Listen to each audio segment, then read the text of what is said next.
All right. Well, we have a pretty good group here already, so I think we can get started. We're going to do some quick intros. So I'm Artie Merritt, the BD go-to-market specialist for uh, Bedrock here on the West Coast, and I have my teammate Jean here, who let him introduce himself. So Jean I'm a Bedrock Specialist Solutions Architect here in the West Coast. So for today, we're your special agents for Bedrock AgentCore. So I appreciate everyone taking the time to recording this. If folks have questions, you can add them to the chat. Just the quick agenda is go through a few slides here just to explain what Agent Core is and what some of the components or services are behind it. And then John's going to show some demos of what you can do, how to build agents with Agent Core. So our goal really here is to have AWS be the best place for your agentic AI workloads. And that's how we came up with Agent Core. So just give a quick background. I think what I saw from the folks that signed up, most people are technical developers, architects, CTOs. So we have a pretty technical audience here today. Um, and it looked like most of the folks were doing something in agentic AI already. There are some that are just getting started. So this first mission or mission one is really to just give the overview on Agent Core. So what Agent Core is, it's a set of components or what we were calling primitives that makes it easier to build secure, scalable agentic AI solutions. And those components include a runtime environment, a gateway, some built-in tools, identity component, observability, and a memory management. And we're going to just go through these really quickly. So the first is our runtime, right? And I don't know if you're familiar with the certain special agent's car, but the runtime is exactly what it means. It's how to host and run your agent. And the beauty of this is you can use whatever model or frameworks that you like. So as much as we like folks to use Bedrock models because there's some built-in security there, for those who don't know, if you're accessing Anthropic models, Cohere, Metalama, DeepSeek, any of these models via Bedrock, that data is not going back to the underlying model provider, and we're not using it either. So that should be helps give peace of mind to customers like yourselves, especially if you're working with enterprise customers or any special PII. But you can really use whatever frameworks you like. We have one called Strands, which we talked about today, and then we have you can make use of LangGraph or Crew AI or whatever you're using. And all you're doing is really Dockerizing or containerizing your agent, and then we handle all the scalability behind that. The next component is our gateway. So agentic AI, it's all about tool calling, or that's a big component of it. And so we provide a gateway to make this a bit easier to do. And I'm just going to jump over real quick to show you with the gateway. There are a couple different types of tools you can call. So they can be Lambda functions. They can be anything that's REST API, or we have some built-in integrations. And these are some of them here. Like if you were integrating, say, with ServiceNow, Zendesk, Salesforce, those kind of things, there's some built-in integrations there.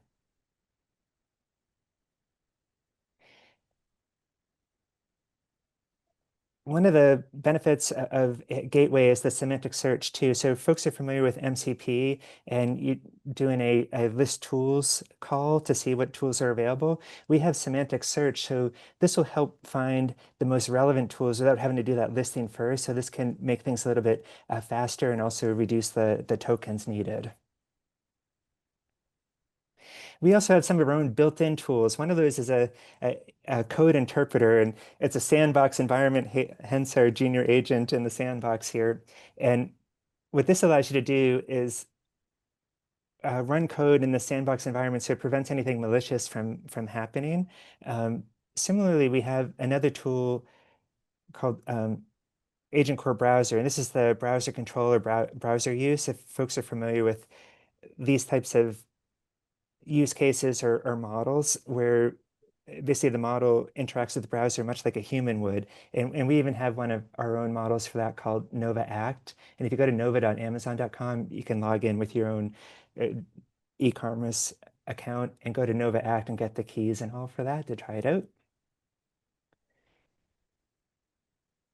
Next, we have AgentCore Identity, and this handles the authentication not just into the agent itself, which you can do via IAM profiles, Cognito, OAuth, but also the authentication into any services that you're calling, like your tool calling, and it handles that delegation too. So say you were integrating with Gmail or Google Calendars, you could have that authentication delegated through. The next component is our memory management. And this one's pretty cool. It's something you don't have to do yourself now that there's this component. It handles both the short-term and long-term memory. So the short-term memory is that contextual memory, the back and forth messages of the agent. The long-term memory, there's a couple different strategies. There's I'll start with the user preferences first. So user preferences, imagine you built an agent that's a code gen agent and you know that particular user prefers toggle case variables. Well, next time they ask for code to be created, you can make use of that user preference to do that. Summary is exactly what it is. It's a summarization. So if you say have a contact center chatbot, and next time a person comes in, you can have the summarization of all the previous interactions that they had, the previous calls to know a bit more about them. And the semantic is factual information. So even like your RAG data. And underlying all this is a layer of observability. So you can see what's happening inside the agents. And we have metrics around token use around the models, but also the agent traces, so you get a better understanding of what's happening. And the nice thing here is it's all follows the open telemetry protocol. So it's OTel protocol, and you can integrate with any other third-party BI tool you might be using. And it's just a quick summary here. These are the components that we just went over real quick. The runtime environment, the gateway, our built-in tools, agent core identity, the observability, and the memory. And right before we go to the demos, one last thing is we do have a marketplace, an agentic marketplace. So this could be a place to find potential partners to work with, but also for any of you startups out there that are building solutions that you might want to deploy through the marketplace, it's something to keep in mind, and we can chat about this later. So I'm going to hand it over to Jean for some cool demos. All right. So thanks, Artie. I am going to share my screen and I'm going to show you a few things. By the way, if you have any questions that come for any of the primitives, feel free to put them in the chat and we'll be happy to answer them as we go along. All right. Artie, you need to allow me to share. Thank you. Okay. So Artie already showed you the console that we have within AgentCore, and within the console, you'll be able to see all of your primitives. So I'm sorry, I'm going to break character and I'm going to remove my sunglasses because it's becoming very, very hard to see. But within AgentCore, we really have these 5 primitives plus observability that are easy to use. I want to stress out that you don't have to use them all together and that you can use the ones that will solve the problem that you currently have. And we're going to start with runtime. So runtime is really a fully managed solution that allows you to run your agents or your MCP servers. I'll show you that just after, in a super simple way. So here I've defined a few runtimes in that particular account, and you can see that one of them is actually an MCP server. And I'm going to show you what it looks like to actually invoke the agent afterwards. There's a few prerequisites to creating an agent runtime, but they're super simple. You need to package your runtime as a container, and it needs to be compatible with ARM64, and that's it. And then there's an API structure that we need to define, but it's really super simple to set up. So when we get started there, I'm going to show you in terms of code. So sorry, I'm on the wrong thing, getting started. Here, hosting my agents. So everything that we're showing here, by the way, is available as part of our samples. So feel free to clone it, test it on your side, and run it and see for yourself. AgentCore is currently in preview, which means for now, we're not going to charge you for the usage of AgentCore itself. Obviously, if you're calling any foundation models on the backend, you'll pay for the tokens there. But the execution of the AgentCore primitives themselves is going to be free for now. So if we start with a super simple agent, and my agent is going to use strands. It doesn't have to use strands agents. If you don't know strands agents, it's a completely free and open source framework for defining agents that has been released by AWS. But AgentCore will support any framework as long as you can package it in a container and that it can present a super simple REST API that has two endpoints, /invocations and /ping. So here, if I show you, and locally, I can define an agent that has just a super simple set of tools. It can get the weather, and it has a calculator. So the calculator is a predefined tool that we have in Strands, and my weather is going to be, it's a secret because it's secret, obviously. So here, if I run it locally, super easy to run. I'm running it against Bedrock as a foundation model. But what I'm doing is I'm locally invoking my agent. So I'm executing my agent within the boundaries of my notebook, which means if I needed to create an application, I would have to host it somewhere. So what I can do is I can package all of that into a Bedrock AgentCore runtime. So I need to define a runtime with my secret mission here.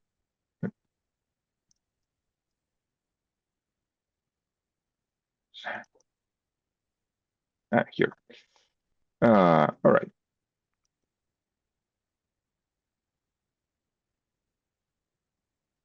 And then, sorry, I'm going to deploy it onto AgentCore. And this is all made super simple by our starter toolkit.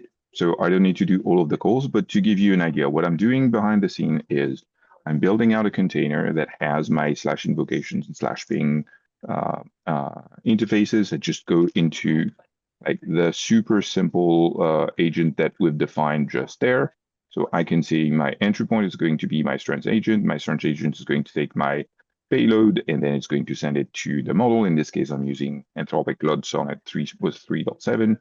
Super easy to set up. But as you can see here, you can decide to use any platform for inference, and you can decide to use any framework for defining your runtime. And once I have all of that, I am going to build my container and then deploy my runtime. All right, code build is starting. And once it's updated, we're going to see it coming right here. So you can see that my runtime has been created, and I can now invoke my runtime in an easy way. So if I do my status, my runtime is ready. So I can do an invocation. So this is going to be the first invocation of my runtime. I need to get my container up and running and everything else. So it's going to take slightly more time. You have a cold start on the first invocation of your runtime, but you'll see we'll do subsequent calls afterwards. And here I can see that the weather is currently sunny because my secret, like the modification I did on my secret there, yeah, I didn't do it I didn't do it again when I defined my weather tool that I pushed to AgentCore. But that's all right. So you can see that I get a response, and my response has all of the elements. So it worked. I have all of the elements. This is the AgentCore runtime session ID that was defined for it. And then I can just look at the result, which is right here. Very easy to use. Let's do an invocation now with Photo 3, and you'll see that it is actually going to go slightly faster because this time my runtime is all ready. And my prompt was what's 2 plus 2, and it gives me 4. And most of the latency that I felt there is actually model latency overall because I'm using a very beefy model. All right. Any question on runtime?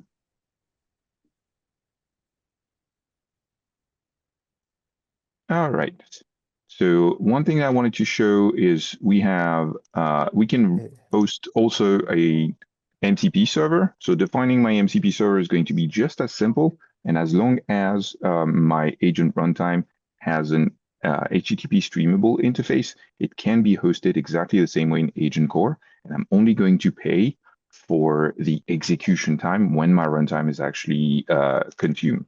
So that is a pretty simple way of hosting an MCP server without actually having to host any servers. So that is pretty cool. And the deployment itself, super straightforward, exactly the same thing. And then consuming it will be, I'm going to show you the consumption of the runtime because it's interesting with a remote client. Here you go. So what you're going to get is a URL, and that URL is going to send specifically to the runtime that you have defined before. So once you've done that, any runtime that you have that runs MCP servers, you can just consume it from any of your MCP clients.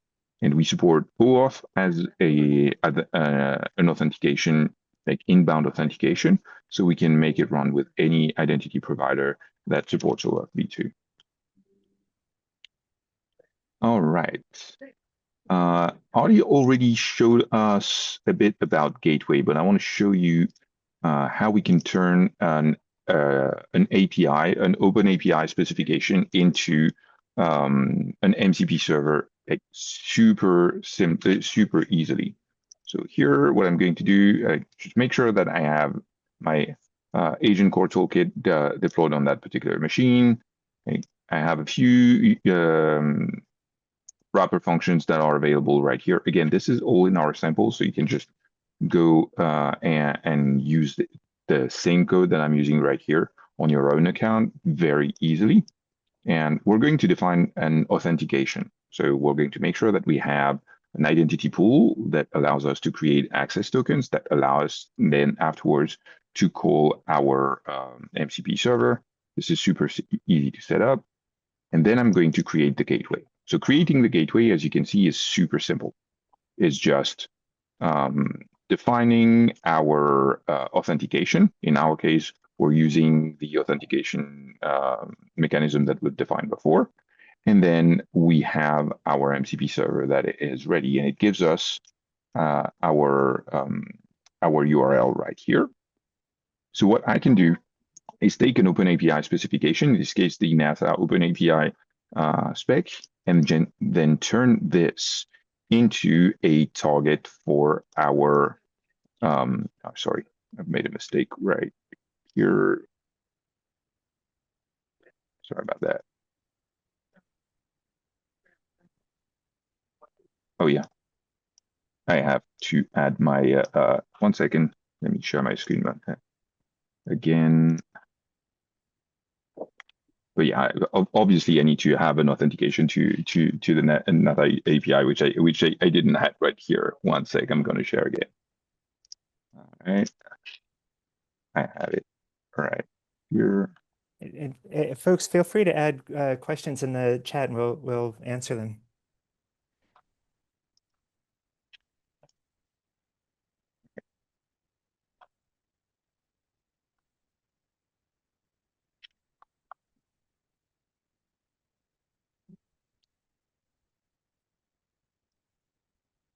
Yes, I can.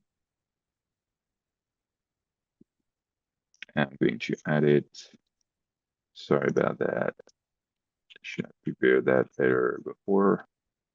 I'll go back to this afterwards.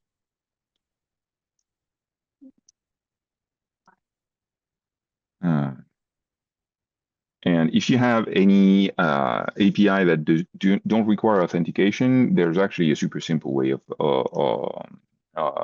bypassing that, and we can absolutely help you set that up. So feel free to reach out for any question around that. I'll go back to Gateway in a second, but I want to continue with memory. So we're going to do, again, the demonstration with strands because it makes it super easy, and it's the environment that we, like, it's the framework that we support and that we put together. But again, you can use strands memory with any solution that you want to use for defining your agents. But what it allows you to do is basically decorrelate your compute where your agent is executing from where your agent is storing the multiple turns it has, the messages, and the session data. So if you have session states that you want to store for a particular user or for a particular execution, you can store that into memory, and it's a fully managed solution. So the way we do that is basically, let's imagine that we have an agent that has a search tool. We're going to create a memory resource. I already created the memory resource for this one, so you can see it here. So you can see I've created my memory already. I don't have any long-term memory strategies for this one. We can discuss that afterwards, but it allows you to do summarization and everything that you might want to do there. And it gives you like this super simple way to store all of your messages and your session state that you can use within your code. Here in the example that we have here, we're going to use memory hooks. So if you're not familiar with the notion of hooks within Strands, it's really a way to interrupt your agentic loop to be able to do something specific when a specific event happens. And that could be, hey, I'm going to call my model, so I want to have a hook before, or I'm going to receive information from my model, so I want to have a hook after, so I can do transformations. This could be used to set up things like guardrails or anything else. There's a really cool one to set up memory. So that way you can add memory to your context in a super simple way. So here I'm using memory, and what I'm doing is I'm using the memory client, the memory ID that we've defined up there to make sure that every time I get a message, I store it in memory. And every time I do a request, well, I retrieve from memory. What it allows me to do is basically have an agent that can maintain the context of my conversation without having to store it onto files or storing on a database or do any of that in my code. I could just use my memory hook, and then my agent will be able to see, hey, for instance, I've done all of these conversations. Does my agent remember my name? Yes, my agent will remember my name. I have an example right there. Let's test the memory continuity here. Like, do you remember what's my name again? And here, my name is Alex. You can see that I have that in my memory. So memory, let me just go back 1 second, see if I can show you gateway. All right. And if you have any questions, again, the chat is the right place to ask any of your questions. Or if there are specific things that you would like us to show, you can also use that.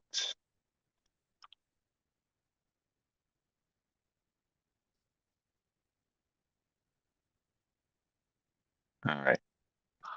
I am going to share my screen in a second.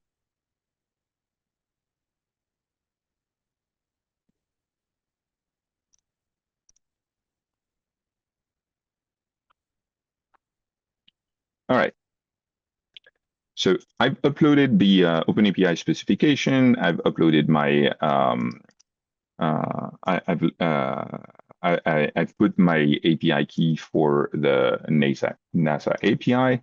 So now what I can do is I can define a specific agent that will be able to call this API on my behalf, and I want that to use an MCP interface. So I haven't given the agent the tool that has all of the definition of the REST APIs. I really put the REST API as part of my gateway. So if I look at gateway here, I can look at my targets, and I can see that my targets are the definition that I've uploaded before. And I am able, from my client there, to consume the tools. So you can see my tool there, and you can see my responses. So in this case, I asked the wrong question, but you can see that I'm using the MCP server that I had defined before. All right.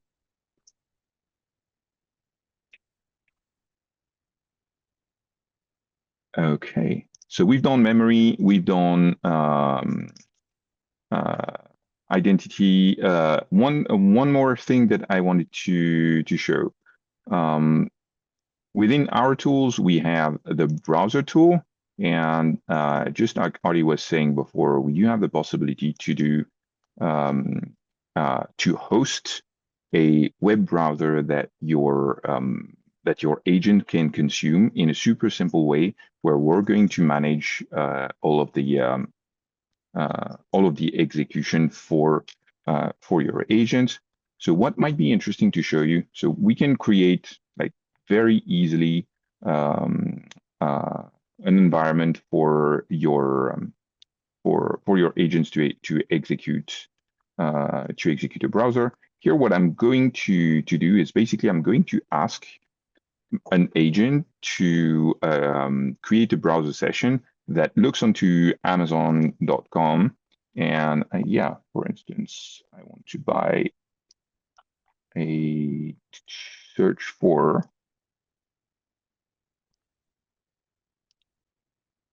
I don't think Blu-ray is spelled this way, but search for the movie For Your Eyes Only on Blu-ray and tell me the price.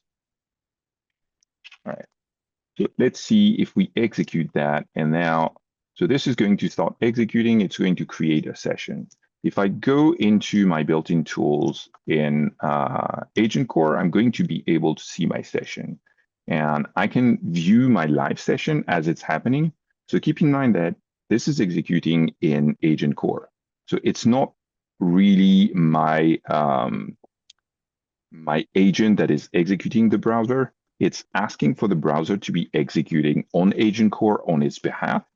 And then it's looking at the price and it's going to return the price that it finds right here. So I don't know who your favorite 007 actor is, but like For Your Eyes Only is fantastic. All right, the session is now done. If I go back here, I'm going to see that it provides the response right here, which was $8.25, which is a fantastic deal for that movie again. Well, if you still have a Blu-ray player. All right. One more thing that might be interesting to show you is we've created a set of dashboards that allow you to tie together all of the usage of your AgentCore primitives and give you observability. And this is all available in CloudWatch. So if you're not familiar with all of the AWS services, one of the ones that I would strongly recommend looking into is really CloudWatch. So we've added what we call generative AI observability in CloudWatch, and it gives you first, well, all of your model invocations. So you can see the count, the latency, the token count per model. So you can see that I'm doing uh, most of my calls on 3.7 Sonnet. You can see um, all of the throttling if I get any throttlings. And you can also see your invocations if you've turned on model invocation logging. By default, we do not store your invocation requests and we do not store the responses, but you can configure that if you want to be able to use that for troubleshooting or for further training of models. And then we've added AgentCore we've added the AgentCore observability panel here, where you can see all of the agents that you have, where you have the agent emit OpenTelemetry compatible metrics and traces. So here you can see that I have one agent that I have had emit all of the traces. And that agent has had multiple sessions. I can look at the sessions. I can look at my metrics. Very easy to set up, very easy to see. And then I can further go and see also the traces if I have any traces. So yeah, there are currently no sessions, but I can look at my traces right here, and I can go deep into each of the traces, what was executed, when it went to the models, when it went back, and then all of my spans and all of my metadata. So if I have to do any troubleshooting or if I have to do any improvement, that's going to be super easy to do. And I didn't have to build anything there. I just had to do to decide to send my telemetry uh, to CloudWatch, and everything happens on the back end.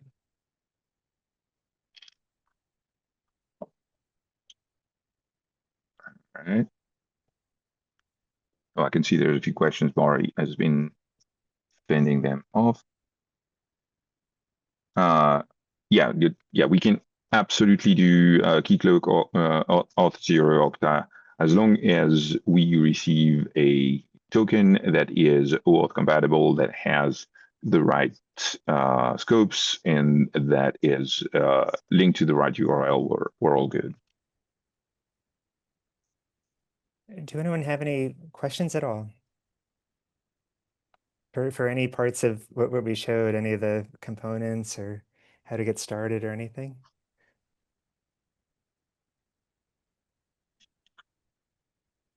What the notebooks are already available. We can share those. Give me a second to find the URL for you.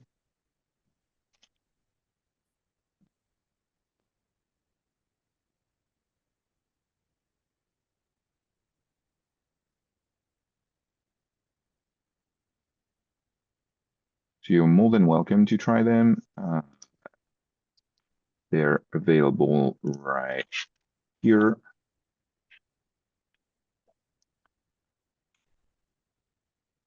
And since we have time, what we can do is we can build a new agent. How do I? How do you spell Okay, I'm using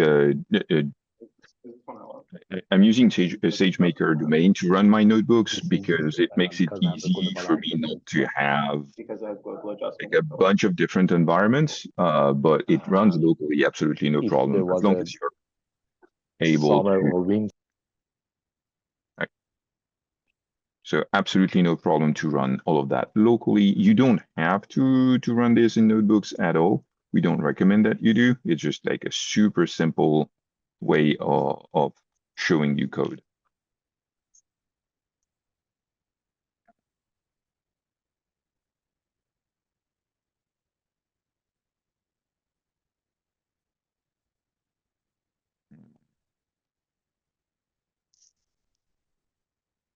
So, Are you showing another thing? Because we do have, for folks that are interested, we could definitely show more. We also just, while we have you, before anyone does drop off, um, these are some quick links, and I can put them in the chat too if it helps. Where's the chat? I lost it. This is AgentCore itself. If you feel comfortable, this is a quick survey on the session too. And then I think a lot of you have signed up for all three sessions. Like this session itself was to give just the intro to AgentCore and show how to get started with building for AgentCore with strands. And we know a lot of folks are also using other frameworks or even a homegrown framework. So we want to show you how to be able to do that too. And that's what our mission two is, which is next Friday at the same time. And the third session is to leverage some of our other tools like Q and Kiro to build agentic solutions with AgentCore, either using Q, Kiro, or those types of offerings that we have. And we have some teammates that are going to share those. so yes, in the end, if you're doing 100 concurrent invocations, you're going to get 100 concurrent micro VMs, and literally separate. There's a question above, how many agentic models does AWS support? That's a a good question. It depends on the region you're in, but via Bedrock, there's a little over 230 models available right now. A smaller set of them, I want to say 70-ish or so, are available on demand, and those are your popular models like ones from Anthropic, Cohere, DeepSeek, MetaLlama. And then there's another, whatever the difference in there is, about 160 or so that are available via the marketplace that we can show you real quick. And those tend to be either open source models, small language models, or purpose-built models. So this is the model catalog. So I'm in US West, so there's a bit more, see 235. So but 60 available on demand, and the other 180 or so, and you see ones from Hugging Face, NVIDIA, Writer, all sorts of different models you can choose from. And you could actually do custom model import, and as well if you had something you want to import. But one of the benefits of AgentCore is you can also use other models too. Yeah, and you're asking which is our favorite model to use with financial data. That's a tough ask there. It really depends on the task and the data itself. I've found that the Nova models have a good accuracy on data gathering, data extraction, but it really depends on what you're trying to do. We usually recommend that you match up the right model to the right tasks. It's really important. That's why within Bedrock, our approach is really model choice. You want to make sure that you have access to the models that will make sense for what you're trying to do, rather than a single model that gives you everything and does everything kind of okay. Danielle, on website that implement bot prevention steps, I've noticed it's possible to take manual control. Oh, if there's a capture, If there's a captcha, yeah. okay, that's fantastic. Are you automatically notified? Not exactly, but we can build this out. I'll give you an example. When I did my demonstration there, I used Nova Act, which is both a model and an SDK for building Playwright compatible browsers. So with Nova Act will detect that there's a captcha and do a return of control. If your agent has a tool that allows it to notify your users using something like an SNS topic, then we could super easily say, hey, here's the link to the live view, which is what I showed you before. Go and take control of that, and then notify me. And you could have your agent wait for a further invocation by the user. So do we have the automated, hey, here's back a return of control back to the user and then notification back that everything is done?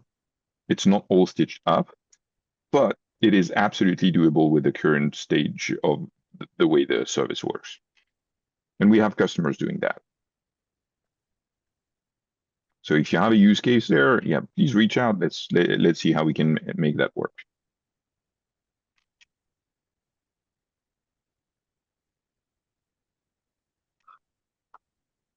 Anyone have any additional questions at all? Might have gone a bit fast onto some of the primitives. Feel free to ask anything related to this, and we can answer some Bedrock questions too in general if you like.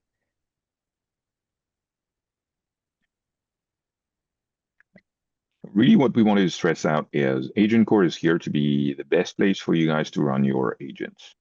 So it's meant to take away all of the undifferentiated heavy lifting that comes with defining, scaling, and operating your agentic workloads.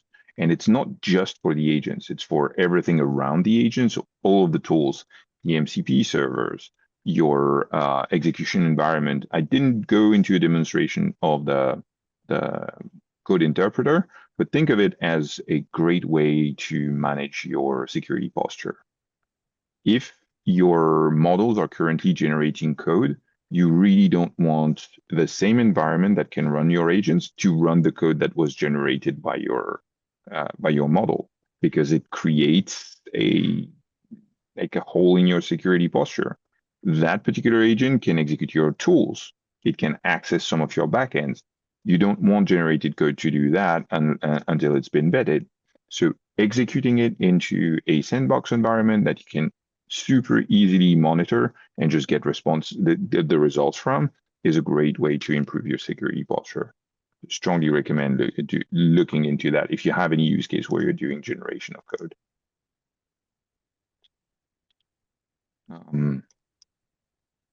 How does And we have auth work? There's one more, Sean. there's one more question. Yeah, how does auth work for MCP servers that require some sort of user identity in order to operate? Like GitHub MCP servers requires a token.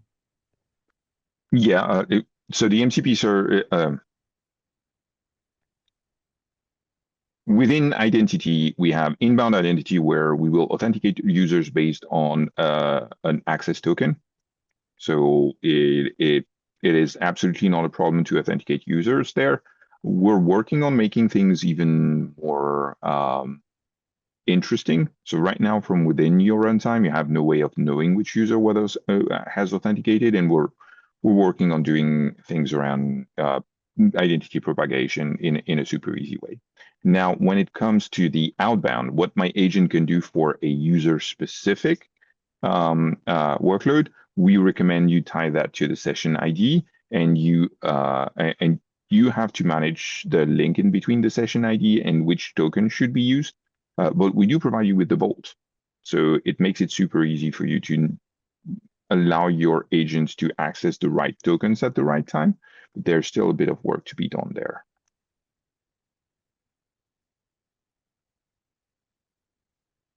But that's a great question, Jason, there.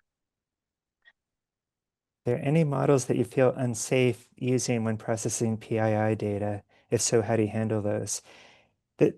That's an interesting question because I don't know if you heard at the beginning what I was mentioning with if you're accessing models via Bedrock, you can get peace of mind that that data is not going to underlying model providers. They're not using it. We're not using it either. So that hopefully gives some peace of mind there. We do have a guardrails feature as well that you can set up for all sorts of different PII is one of them, but you can put all sorts of different things in to potentially prevent or filter on and get alerted on. Yeah, I think that's a great point there. So when it comes to models that are hosted on Bedrock as a serverless offering, I have no concern over processing PII data. That's also why we have all of the compliance demonstration for Bedrock. Now, that doesn't mean you should just send any PII data anywhere. You should always work within the boundaries of what your compliance allows you to do. Guardrails are a great way to make sure that only the right data makes its way into models and only the right data makes its way back to the users. So guardrails can intervene with the input or the output of data from a model. There are a lot of concerns around model choices that can have something to do with PII, but we would have to go into details of exactly what you're doing, how you're doing it. But we're happy to support there. Feel free to reach out to your AWS account team and they can help you navigate that. Any last questions for anyone? Otherwise, we really appreciate that you all spent all this time with us. And if you do feel comfortable filling out the feedback survey, that'll help us to make these better for future ones.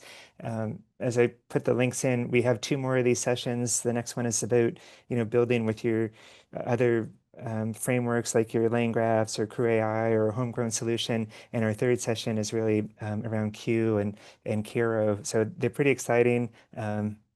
Definitely, if you can make them, we definitely appreciate it. And any feedback you have, we always appreciate as well. So thanks everyone for taking the time. Thanks, everyone. I'll put the classes back. There we go. We'll go out as agents.